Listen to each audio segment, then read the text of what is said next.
निवडणुकीच्या निमित्तानं आपल्याशी संवाद साधण्यासाठी आलेले महाराष्ट्र राज्याचे तत्कालीन मुख्यमंत्री, विद्यमान उपमुख्यमंत्री आणि आम्हा सर्वांचेच मार्गदर्शक आदरणीय एकनाथ शिंदे साहेब, या जिल्ह्याचे सुपुत्र आणि राज्यमंत्री आदरणीय सदानंद चव्हाण साहेब, प्रशांतजी यादव, सतीशजी मोरे, राजेशजी बेंडल, शशिकांतजी चव्हाण, व्यासपीठावर उपस्थित असलेले सर्व सन्माननीय महायुतीचे पदाधिकारी, सर्व उमेदवार आणि मोठ्या संख्येने उपस्थित बंधू आणि भगिनींनो, सदानंद चव्हाण साहेबांनी एक साहेबांच्या बाबतीत उल्लेख केला आणि योगेशजींनी देखील केला की साहेब चिपळूणला आले आणि साहेब सगळेच सांगत होते की चिपळूण नगरपालिका ही प्रशांतजी येणार नाही, सगळेच सांगत होते. तर सगळ्यांनीच भविष्य सांगितलं होतं की चिपळूण नगरपालिका म्हणजे आमचे उमेश सकपाळ हे विजय प्राप्त करणार नाही असं अनेकांनी सांगितलं होतं. पण साहेब तुमचा पायगुण असा ठरला की सगळ्यांचं भविष्य खोटं ठरवत उमेश सकपाळ फार मोठ्या मतानं त्या चिपळूणचे नगराध्यक्ष झाले. हा फक्त झाला चिपळूणचा इतिहास.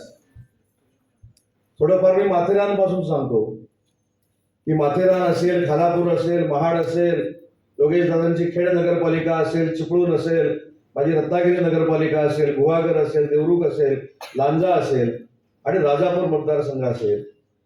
रायगड जिल्हा जर आपण साहेब सोडला तर आपल्या आशीर्वादानं या जिल्ह्यामध्ये सुमारे 127 नगरसेवक हे मागच्या निवडणुकीला नगराध्यक्ष धरून निवडून आले. कदाचित मी आगाऊपणानं साहेब बोलल्यासारखं होईल, पण तुमच्या आशीर्वादानं हा आता रत्नागिरी जिल्हा विधान परिषदेचा आमदार ठरू शकतो एवढी ताकद या रत्नागिरी जिल्ह्यामध्ये निर्माण झालेली आहे.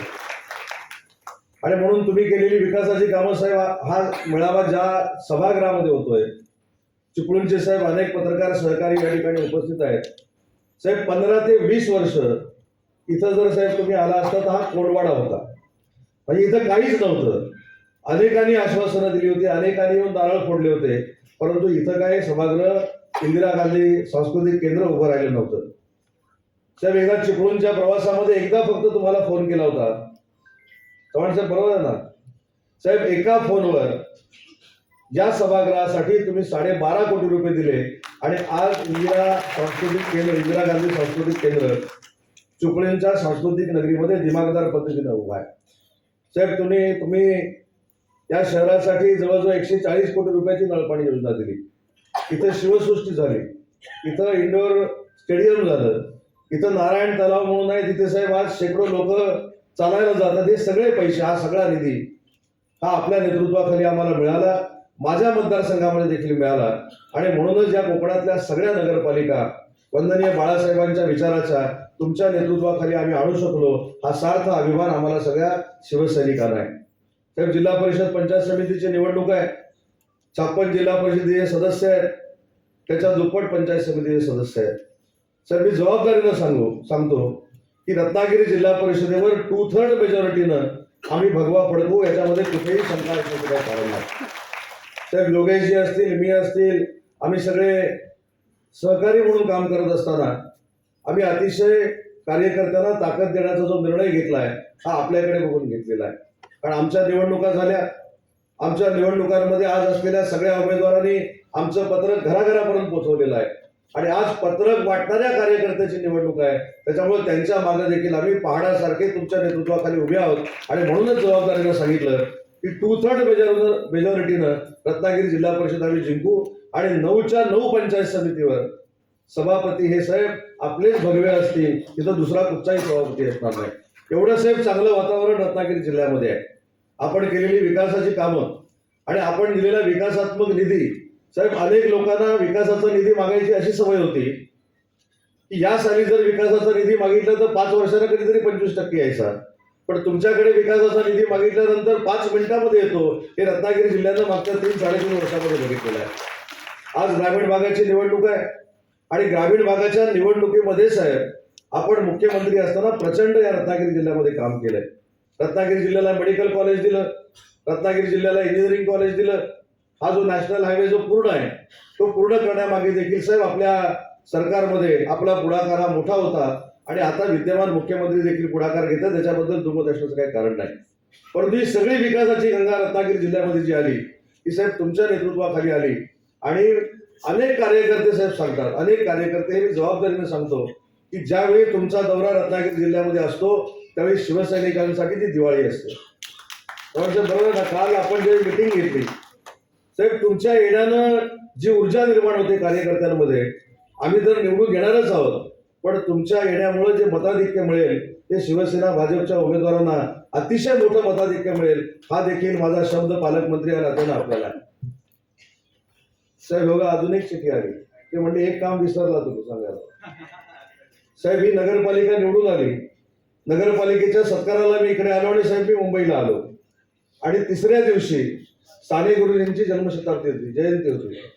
साहेब, मी तुम्हाला कॅबिनेटमध्ये विनंती केली की ज्या चिपळूण नगरपालिकेला इमारत नाही ती इमारत आपण द्यावी. साहेब, 48 तासामध्ये तुम्ही 12 कोटी रुपये दिले, ही चिठी विसरलेली, ही देखील माझ्याकडे आली. त्याच्यामुळे विकासाला निधी साहेब कमी पडू देत नाही, ती काळ्या दगडावरची रेघ आहे. आणि म्हणून सगळ्या व्यासपीठावरच्या मंडळीने मला विनंती करायची की आपलं ध्येय उद्दिष्ट काय आहे, आपला राजकीय वैरी नक्की कोण आहे. मी वैरी असं म्हणत नाही, राजकीय वैरी कोण आहे हे कधीतरी निश्चित करण्याची आवश्यकता आहे.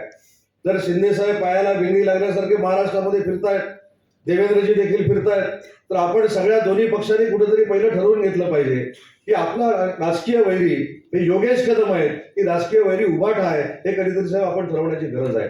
एका भागामध्ये नक्की चांगल्या पद्धतीची युती झाली, प्रशांत, याच्याबद्दल दुमत असण्याचं काही कारण नाही, पण माझ्यासारख्या पालकमंत्र्याच्या मनामध्ये कुठेतरी खंत आहे की योगेश दादांच्या मतदारसंघामध्ये आपण युती करू शकलो नाही. त्या कारणावर मला काय अजिबात बोलायचं नाही, ती कारणं काही असू शकतील, पण ज्यावेळी आपण एक संघपणानं जातो, आपण चिपळूणची नगरपालिका लढवली, योगेश दादा देखील प्रचारामध्ये सामील होते, साहेब देखील स्वतः आलेले होते, मी देखील इथं होतो. आपण एक संघ असल्यामुळं जो आपण इतिहास घडवू शकलो चिपळूणमध्ये, हा इतिहास जर आपल्याला घडवायचा असेल तर आपला राजकीय वैरी कोण आहे हे आपल्या सगळ्यांनाच पहिलं ठरवावं लागेल.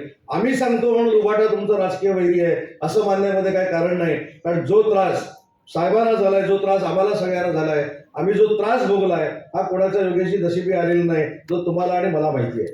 त्याच्यामुळे कुणीतरी याच्यामध्ये पुढाकार घेणं आवश्यक आहे.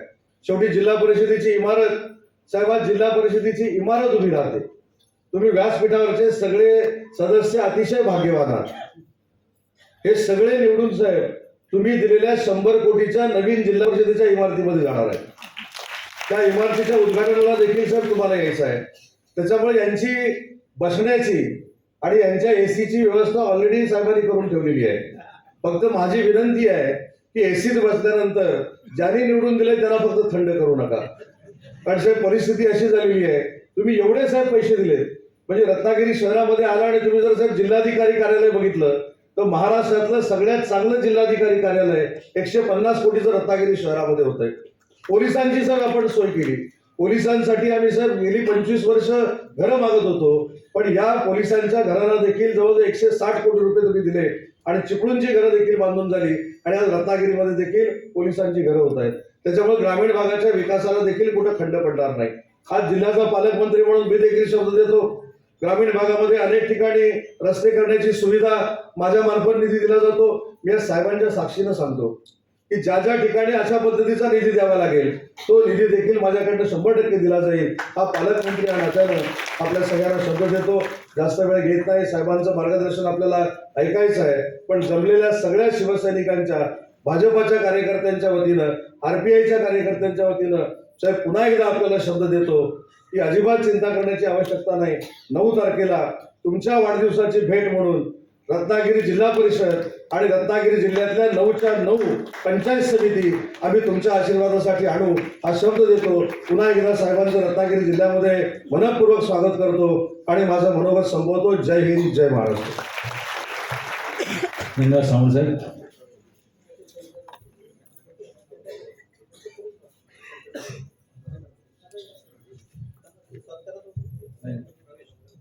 आणि यानंतर आपण सर्वजण ज्यांची आतुरतेने वाट पाहत होतो, ज्यांच्या मार्गदर्शन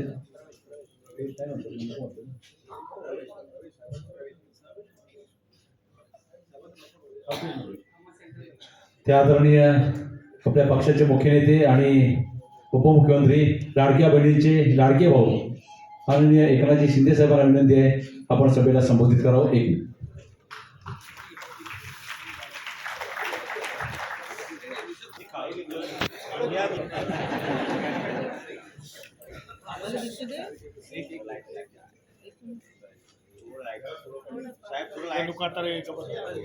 बस झाला चला. छत्रपती शिवाजी महाराज की जय भवानी. आजच्या या सभेला उपस्थित खरं म्हणजे मगाशीच आपण अजितदादांना श्रद्धांजली वाहिलेली आहे. राज्याचे आमचे सहकारी उपमुख्यमंत्री अजितदादांचं अकाली निधन झालं. एक दिलखुलास मनमिळावू स्पष्ट वक्ता आपल्यामध्ये नाही आहे आणि अशा या दुःखाचं सावट असताना या कठीण परिस्थितीमध्ये निवडणुकाही आहेत. निवडणुकाही आपल्याला टाळता येत नाहीत. या निवडणुका कार्यकर्त्यांच्या आहेत. नेत्यांच्या निवडणुका लोकसभा विधानसभा झालेल्या आहेत आणि हेच कार्यकर्ते आपल्या खासदार आमदारांच्या निवडणुकीमध्ये काम करत असतात. आणि म्हणून अशा परिस्थितीत देखील कार्यकर्त्यांची भावना असते की नेत्यांनी आमच्या प्रमुख मंडळींनी आमच्या निवडणुकांमध्ये प्रचाराला यावं. आणि म्हणून मी या ठिकाणी आपल्याला विनंती करायला आलेलो आहे. या कार्यकर्त्यांना आपल्याला निवडून द्यायचं आहे. शिवसेना भाजपा RPIचे सर्व पदाधिकारी आज व्यासपीठावर आहेत आणि या सभागृहात देखील सर्व महायुतीचे कार्यकर्ते पदाधिकारी या मेळाव्याला उपस्थित आहेत. खरं म्हणजे हे कार्यकर्तेच आपल्याला विजय मिळवून देत असतात, यश मिळवून देत असतात. आणि म्हणून कार्यकर्ता महत्वाचा असतो प्रत्येक पक्षामध्ये. आणि म्हणून मगाशी आपल्या सदा चव्हाण यांनी सांगितलंय कार्यकर्त्यांची निवडणूक आहे. कार्यकर्त्यांच्या निवडणुकीमध्ये आपण सगळे जसं आपल्या निवडणुकीमध्ये काम करतो तसंच काम या निवडणुकीत देखील करावं. खरं म्हणजे चिपळूण ही भूमी ऐतिहासिक भूमी आहे, पवित्र भूमी आहे. खऱ्या अर्थाने आज कोकण आणि शिवसेना महायुती हे काही नातं आपण पाहतोय हे अतिशय जिव्हाळ्याचं नातं आहे. आणि अतिशय निसर्ग समृद्ध असं कोकण, नारळ, पोफळी, कोकम, आंबा, काजू या सर्व बागांमुळे समृद्ध झालेलं आहे कोकण आहे. शिवसेना प्रमुख आणि कोकणाचं एक आगळं वेगळं नातं होतं. शिवसेनेचा जन्म मुंबईत झाला असला तरी सुद्धा शिवसेनेची नाळ मात्र कोकणात पडलेली आहे. हे एक समीकरण गेले अनेक वर्षे आपण पाहतोय. कोकणाने देखील बाळासाहेबांवर प्रेम केलं, शिवसेनेवर प्रेम केलं, महायुतीवर प्रेम केलं आणि बाळासाहेबांनी देखील कोकणावर भरभरून प्रेम केलं. आज आपण या ठिकाणी निवडणुका जिल्हा परिषद आणि पंचायत समितीच्या लढवतोय. या जिल्हा परिषद मध्ये देखील मला वाटतं मागची चिपळूण नगर परिषद तर तुम्ही जिंकली, नगराध्यक्ष आला आणि नगरसेवक पण आले.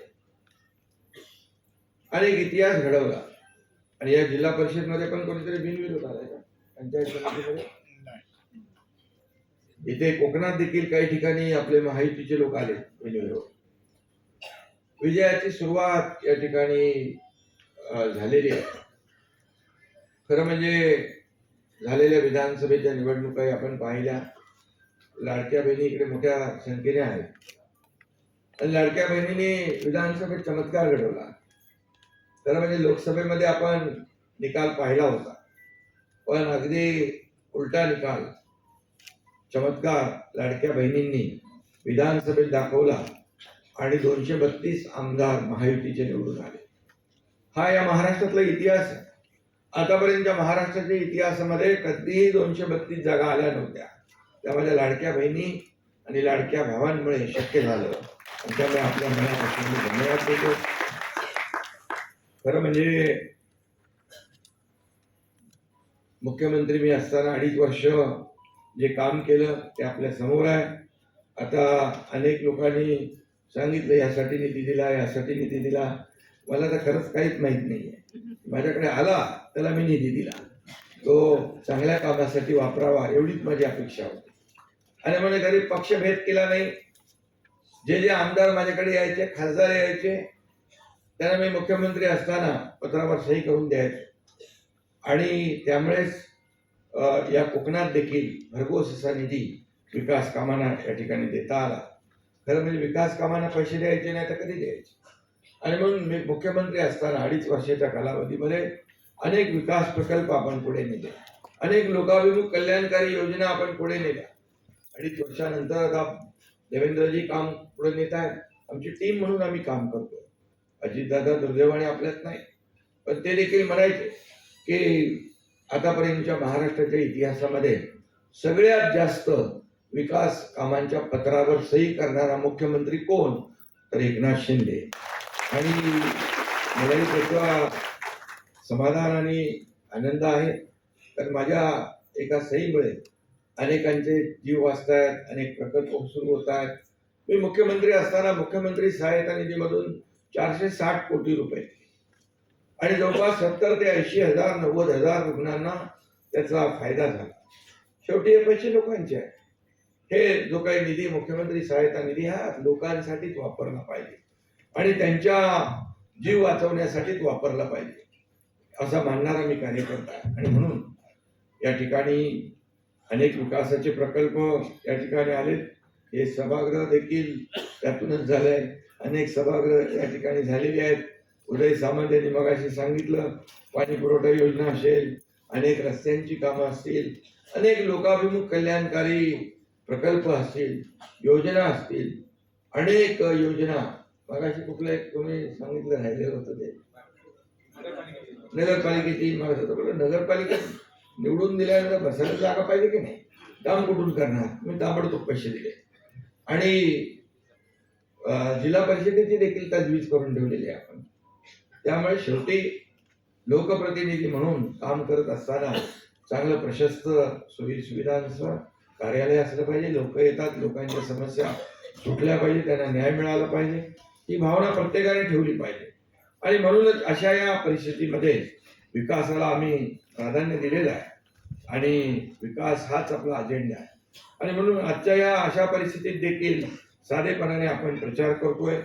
आणि मला यावेळेस कोणावरही काही टीका टिप्पणी करण्याची आवश्यकता नाही, कारण शेवटी आपण विकास हाच अजेंडा आपण पुढे घेऊन चाललेलो आहे. आणि म्हणून या चिपळूणमध्ये जे जे काही विकासाचे प्रकल्प आहेत, मला आठवतंय मी मुख्यमंत्री असताना मुख्यमंत्री माझी लाडकी बहीण योजना केली, लेक लाडकी लखपती योजना केली, ST मध्ये 50% सवलत देण्याचा निर्णय पण घेतला, मुलींना उच्च शिक्षण आपण मोफत केलं, शेतकरी सन्मान योजना आपण केली. प्रधानमंत्री मोदीजी 6,000 रुपये देत होते, आपण आणखी सन्मान योजनेमध्ये 6,000 रुपये टाकले. पीक विमा योजना अतिशय आपण सोपी केली. अनेक योजना आपण त्या काळामध्ये केल्या. वयोश्री योजना केली, ज्येष्ठांना योजना केल्या, युवकांसाठी योजना केल्या, शेतकऱ्यांसाठी अनेक योजना आपण त्या काळामध्ये केल्या. एवढं शासन आपल्या दारी आपण घेऊन गेलो. आणि आरोग्याच्या देखील अनेक योजना आपण केल्या. आरोग्य आपल्या दारी असेल, शासन आपल्या दारी असेल. शासन आपल्या दारी हा अतिशय महत्वाकांक्षी प्रकल्प आपण सुरू केला. अनेक लोक मला विचारत होते, अनेक राज्याचे मुख्यमंत्री, काय शासन आपल्या, काय शासन आपल्या दारी. मी त्यांना म्हणालो, शासन आपल्या दारी ज्या योजना मिळवायला लोक सरकारी कार्यालयात जातात, मंत्रालयात जातात, जिल्हाधिकारी कचेरीत जातात, त्याला तिथं चक्रा मारायची गरज लागता कामा नये. बाळासाहेब सांगायचे, कार्यकर्ता घरात नाही तर लोकांच्या दारात शोधून दिसतो. ते आम्ही केलं शासन आपल्या दारीच्या माध्यमातून. आणि जवळपास 5 कोटी लोकांना त्याचा फायदा मिळाला. 5 कोटी लोकांना, ही मोठी अचिव्हमेंट आहे.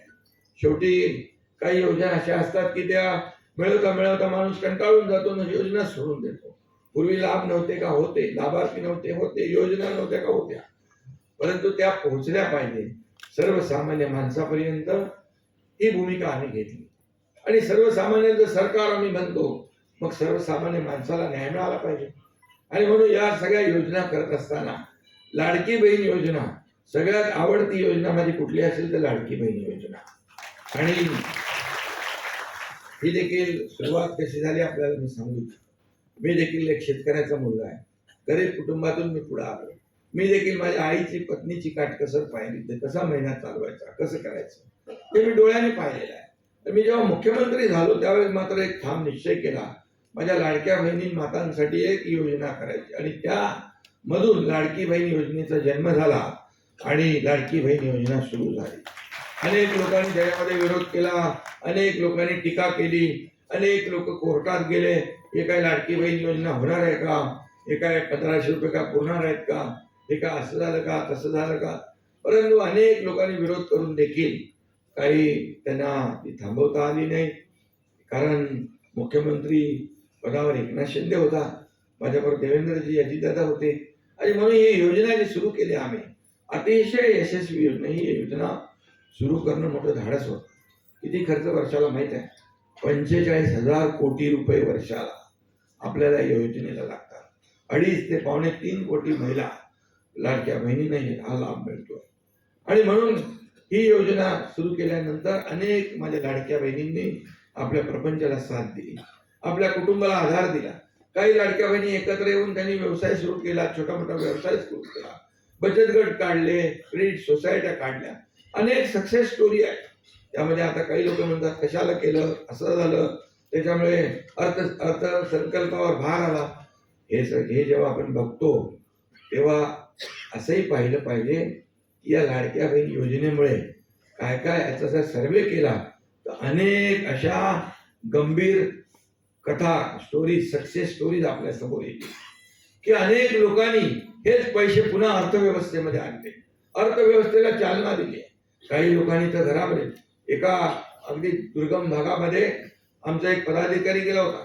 मला काय कसं काय चाललं, 2च लोक होतं घरामध्ये वयस्कर, आणि म्हणाले कसं चालवता? म्हणजे आम्ही काय बघा, हे आमचं भात करतो, भाताची शेती, नाचणीची शेती, आणि बाकी 1500 रुपये येतात, त्याच्यामध्ये तेल, मिरची, मीठ आम्ही वापरतो. असेही काही कुटुंब आहेत, असेही कुटुंब आहेत, काही व्यवसाय करणाऱ्या माझ्या लाडक्या बहिणी आहेत. आणि म्हणून हे देखील एकीकडे पाहिलं पाहिजे की या योजनेमुळे आमच्या लाडक्या बहिणींना स्वतःच्या सहीने पैसे काढण्याचा अधिकार प्राप्त झाला, त्यांचा समाजात मान वाढला, सन्मान वाढला. आणि म्हणून ही लाडकी बहीण योजना किती कुणी अफवा पसरवल्या, कुणी माईकाला आला, तरी लाडकी बहीण योजना कधीही बंद होणार नाही, हे मी या ठिकाणी सांगितलं. पत्रकार मला विचारतात, तुम्ही घोषणा केली 2100 रुपये, हो केली आहे, आम्ही खोटं बोलणार नाही. आणि योग्य वेळी ते आम्ही देणार, योग्य वेळी ती आम्ही जे घोषणा केली ते देणार. कारण आम्ही खोटं आश्वासन, प्रिंटिंग मिस्टेक म्हणणारे नाही. त्यामुळे जे बोललोय ते बोललोय. आणि म्हणजे ज्या ज्या घोषणा आम्ही केलेल्या आहेत त्या घोषणा, त्याच्यामध्ये शेतकऱ्याची कर्जमाफी देखील विचारतात मला लोक, कधी करणार? आता आम्ही एक बैठक घेतली, मुख्यमंत्री आमची अजितदादा होते त्यावेळेस, एक बैठक झाली आहे, त्यात कमिटी केलेली आहे, अहवाल येईल, आणि त्यानंतर त्यावेळेस योग्य वेळी तोही निर्णय होणार आहे. पण शेवटी शेतकऱ्यांना देखील आम्ही वाऱ्यावर सोडणार नाही. शेतकऱ्याला सर्वात जास्त मदत करणार सरकार महायुतीचं आहे. अतिवृष्टी झाली त्यावेळेस देखील आपण पाहिलं की 32,000 कोटीचं पॅकेज आपण जाहीर केलं, पैसे तात्काळ सुरू झाले. त्यांची दिवाळी काळी होऊ देणार नाही आम्ही सांगितलं होतं, आणि म्हणून त्यावेळेस देखील आम्ही तात्काळ त्यांना पैसे, त्याचा इन्स्टॉलमेंट सुरू केला. आणि सततच्या पावसामुळे होणारं नुकसान कधी मिळत नव्हतं, तेही आम्ही दिलं. अनेक योजना आम्ही सुटसुटीत केलेल्या आहेत. आणि म्हणून हे सगळं करत असताना लाडक्या बहीण योजनेला मी एवढंच सांगतो की लाडक्या बहिणीने एवढ्यापुरतं आम्ही थांबणार नाही, त्यांना स्वतःच्या पायावर उभं करणार आहे. स्वतःच्या पायावर उभं करून स्वतःचा व्यवसाय करत असताना त्यांना आम्हाला लखपती झालेलं बघायचं आहे, हे देखील म्हणतो.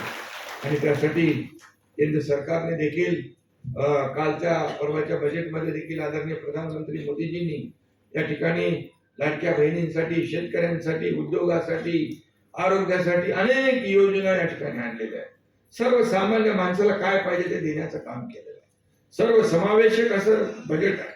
आणि म्हणून आपला देश आर्थिक महासत्तेकडे जातोय, आर्थिक महासत्तेकडे जातोय.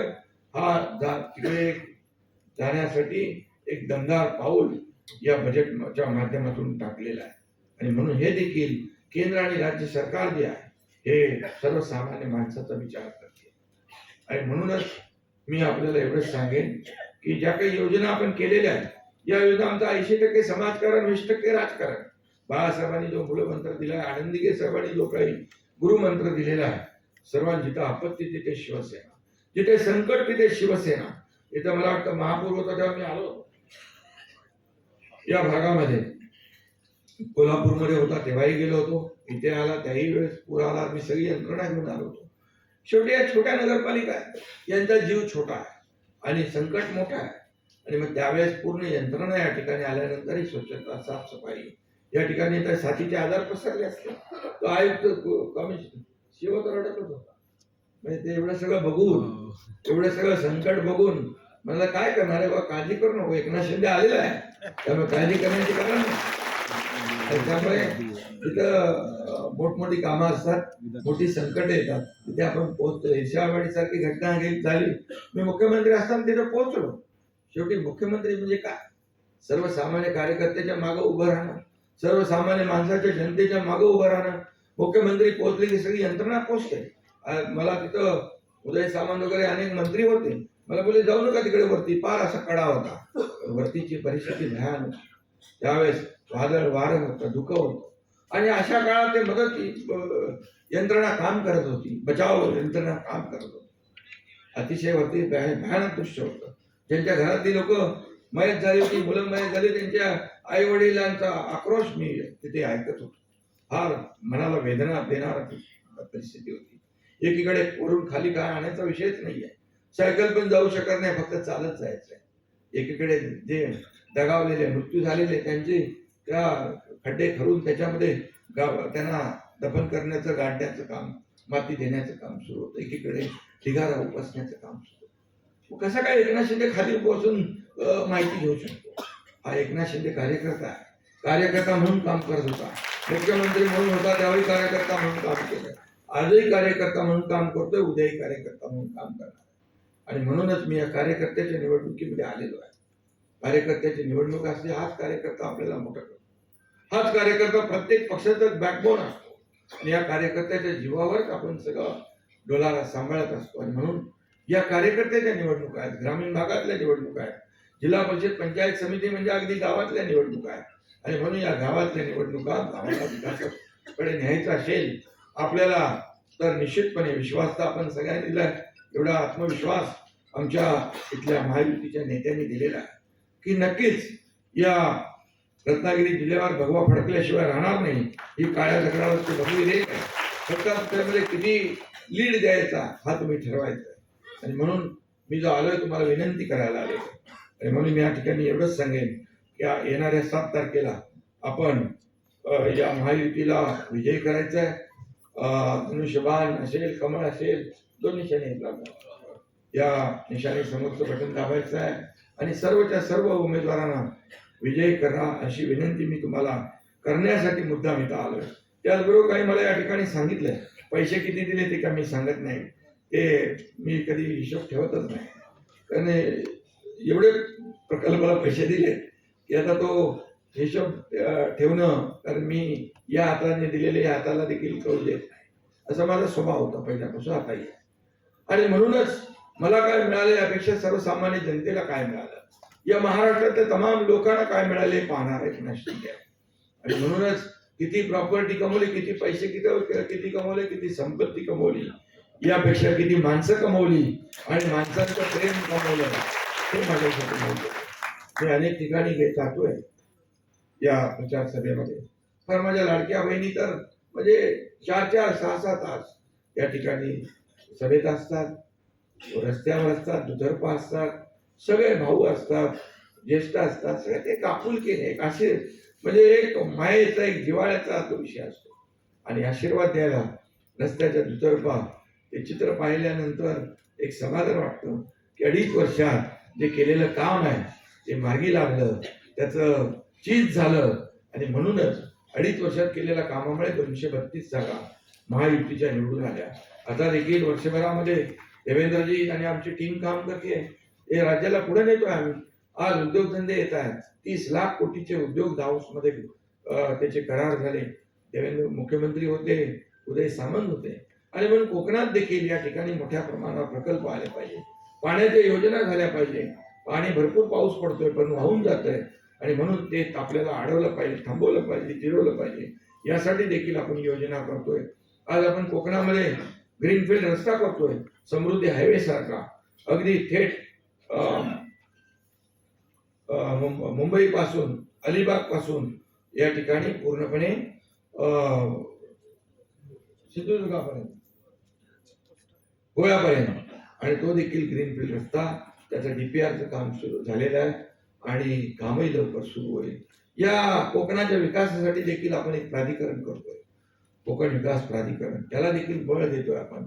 छोटे छोटे उद्योग या ठिकाणी आणायचे आहेत, मोठे उद्योग तर आहेतच. आणि परवाच्या बजेटमध्ये देखील काजू आणि आंब्यासाठी आणि मत्स्य व्यवसायासाठी देखील चालना दिलेली आहे. कोकणाला देखील यामध्ये प्राधान्य दिलेलं आहे, महाराष्ट्राला प्राधान्य दिलेलं आहे, रस्त्यांसाठी प्राधान्य दिलं आहे, रेल्वेसाठी प्राधान्य दिलेलं आहे. आणि म्हणून हे सगळं जे आहे हे आपण काम करत असताना डबल इंजिनचं सरकार म्हणून काम करत असतो. योगेशला थोडा वेळ मिळाला नको आहे, पण तरी योगेश भक्कम आहे, चिंता करण्याची कारण नाही. आणि म्हणून हे जे काही डबल इंजिनचं सरकार जे प्रधानमंत्री नरेंद्र मोदीजी ते देशाला पुढे नेत आहेत, आणि महाराष्ट्रात देखील त्याच्यामध्ये योगदान मोठं असलं पाहिजे. आणि म्हणून महाराष्ट्राला देखील आपण पुढे घेऊन चाललोय. आणि म्हणून या जिल्हा परिषद पंचायत समितीमध्ये देखील आपल्या हक्काचे लोक निवडून आल्यानंतर या भागाचा विकास होईल. पैसे कुठेही कमी पडणार नाही ही खात्री मी आता आलेलो आहे. त्यामुळे तुम्हाला माहित आहे, मी आल्यानंतर इथे ज्या जे काही आपल्याला आवश्यकता आहे विकासाचे प्रकल्प मार्गी लावण्याचे, त्यामध्ये कुठेही हात आखडता घेतला जाणार नाही हा शब्द मी आपल्याला या ठिकाणी देऊ इच्छितो. या ठिकाणी मला काही केलेलं आहे, काही योजना दिल्यात ते मी काही सांगत नाही. परंतु एक कुठे लक्ष्मी ऑर्गॅनिक कंपनी ती काय ते प्रदूषण करते वाटतं, आणि केमिकलची कंपनी आहे ती आता बंद आहे. बंद अशा ती जे जे काय प्रदूषण करणारे जे कारखाने आहेत, तर मला उद्योग मंत्र्यांनी सांगितलं तर ती बिलकुल लोकांच्या आरोग्याला घातक आहे. ते कुठलंही काम सरकार करणार नाही. आणि म्हणून सर्वात आधी लोकांचं आरोग्य महत्वाचं आहे. आणि म्हणून या अशा ज्या काही प्रदूषण करणारे कारखाने आहेत त्यांना त्यावर आळा घातला जाईल हे देखील मी या ठिकाणी सांगू इच्छितो. त्याचबरोबर चिपळूण तालुक्यात भूस्खलन होते, त्या ठिकाणी संरक्षण भिंत बांधण्याची आवश्यकता आहे. आज चिपळूण तालुक्यातील कळवंडे धरणाची दुरुस्ती करण्याच्या बाबतीमध्ये देखील माझ्याकडे निवेदन आहे, त्याला देखील निधी लागणार आहे. संरक्षण भिंत बांधण्याचं काम आपल्याला करावंच लागेल. शेवटी कुठल्याही परिस्थितीमध्ये भूस्खलन होऊन लोकांची जीवितहानी होऊ नये ही सरकारची जबाबदारी आहे, ती आपण पार पाडू. कळवंडे धरणासाठी जे काही लागेल त्यामध्ये देखील कुठेही कमी पैसे पडणार नाहीत हा देखील शब्द आपल्याला देतो. प्रादेशिक पर्यटन अथवा क वर्ग पर्यटन मधून तालुक्यामधल्या मोठ्या मंदिरांचं सुशोभीकरण जे आहे ते देखील झालं पाहिजे. यासाठी देखील आपली MSRDCची यंत्रणा काम करते आहे. त्यामध्ये देखील पर्यटन विभागाची यंत्रणा काम करते आहे. त्यामध्ये देखील कुठेही कमी पडणार नाही. महिला सक्षमीकरणाच्या दृष्टीने बचत गटांसाठी व्यावसायिक केंद्राची उभारणी, मी मगाशीच सांगितलं की महिला बचत गट जे आहेत त्यांना अधिक सक्षम करण्याची आवश्यकता आहे. आणि त्यांनी बनवलेल्या ज्या काही वस्तू आहेत त्या विकायच्या कुठे, आणि म्हणून अशा प्रकारची मॉलची आवश्यकता आहे, व्यावसायिक केंद्राची आवश्यकता आहे, त्यांना प्रशिक्षण देणारी केंद्रांची देखील आवश्यकता आहे. आणि म्हणून आपण ठरवलेलं आहे लखपती दीदी योजना या ठिकाणी आपण पुढे आणतोय. आणि म्हणूनच या सर्व माध्यमातून महिलांना सक्षम करणं, युवकांना सक्षम करणं, शेतकऱ्यांना आधार देणं, त्या ज्येष्ठांना आधार देणं, हे सगळं आता परिवहन सेवेतून ती तीर्थयात्रा बंद झाली योजना आता म्हणजे सुरू आहे. आपण ते आता परिवहन तीर्थाटन काहीतरी योजना केली. मी परिवहन मंत्र्यांना सांगितलं रे बाबा हे सुरू करा, तर ते देखील आता सुरू झालेलं आहे.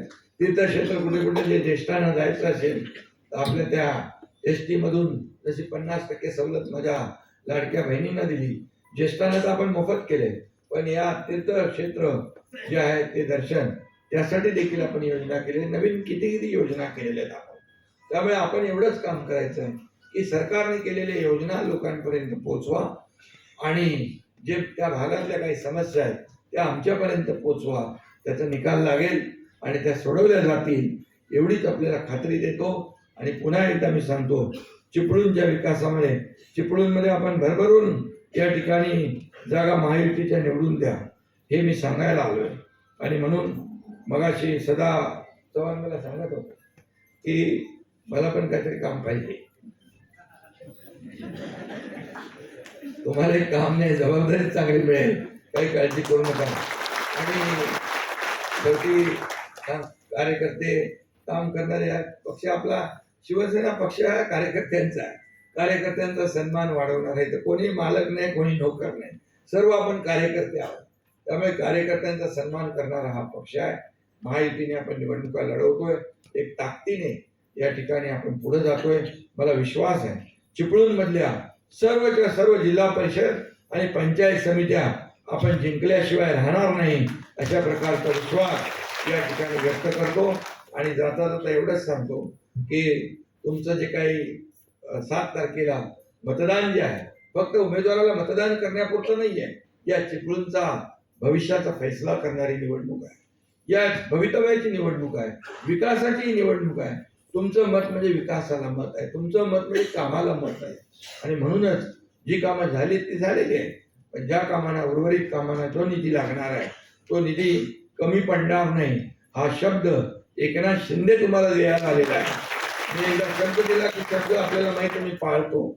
त्यामुळेच माझ्यासारख्या कार्यकर्त्यावर 50 आमदारांनी विश्वास ठेवला 2022 मध्ये, आणि तेही आपण पाहिलेलं आहे. 2022ला महाराष्ट्रातल्या सर्वसामान्य लोकांच्या मनातलं सरकार आपण स्थापन केलं, महायुतीचं सरकार स्थापन केलं, आणि त्यामुळेच विकासाला चालना मिळालेली आहे. हा विश्वासाचा भाग आहे. आपण जे बोलतो ते पाळलं पाहिजे. राजकारणामध्ये शब्दाला महत्त्व असते, कमिटमेंटला महत्त्व असते, आणि जे आपण बोलू तसं चाललं पाहिजे, वागलं पाहिजे, याला महत्त्व असतं. आणि मी एक साधा, माझ्याकडे त्रिसूत्री आहे, ॲक्सेसिबिलिटी आहे, माझी सिम्प्लिसिटी आहे आणि क्रेडिबिलिटी आहे. 3 विषयावर मी माझं काम चालू आहे. आणि म्हणून राजकारणामध्ये क्रेडिबिलिटी म्हणजे विश्वासार्हता सगळ्यात महत्त्वाची आहे. ती आपल्याला गमावता कामा नये. बाळासाहेब नेहमी सांगायचे, सत्ता येते, सत्ता जाते, पुन्हा येते, पण नाव गेलं की पुन्हा येत नाही.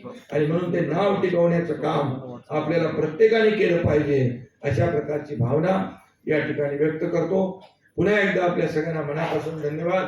7 तारखेला जिथं धनुष्यबाण आहे तिथे धनुष्यबाणासमोरचं बटन दाबा, जिथं कमळ आहे कमळासमोरचं बटन दाबा, आणि या सर्वच्या सर्व उमेदवारांना विजयी करा आणि रत्नागिरीवर महायुतीचा भगवा डौलाने फडकवा.